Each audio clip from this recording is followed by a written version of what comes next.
Rob, great to catch up with you. I want to start just by asking you your take on the economy and whether you were surprised by the relatively weak labor market report and then the very much in line yet confusing CPI report. What I'm seeing in the economy, if it's associated with the AI infrastructure build or AI adoption, then it's strong. What I hear from a number of companies who are more tied to housing, autos, the strength of the low, moderate income consumer, I would say they describe the economy as okay, not great, somewhat sluggish. And so in that regard, the job market report kind of was in line with that. You don't see aggressive hiring, but you don't see aggressive firing.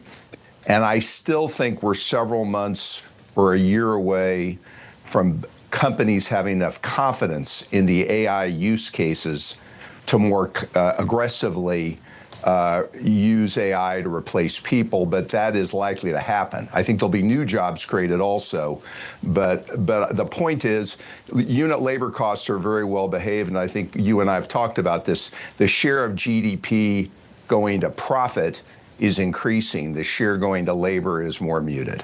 What's the Fed's role given this backdrop right now?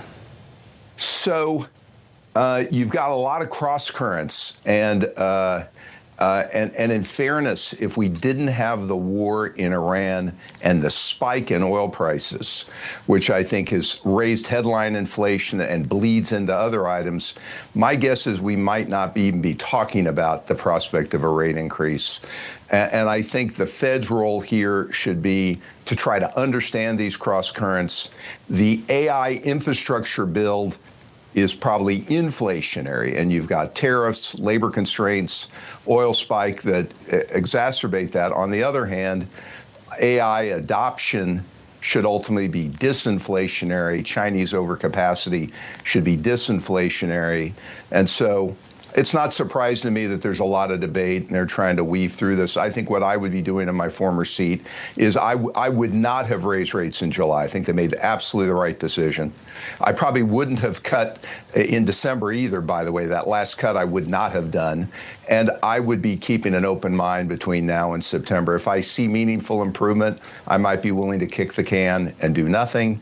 But I want to take every bit of time between now and September before I make a judgment, and avoid being rigid or predetermined in assessing this.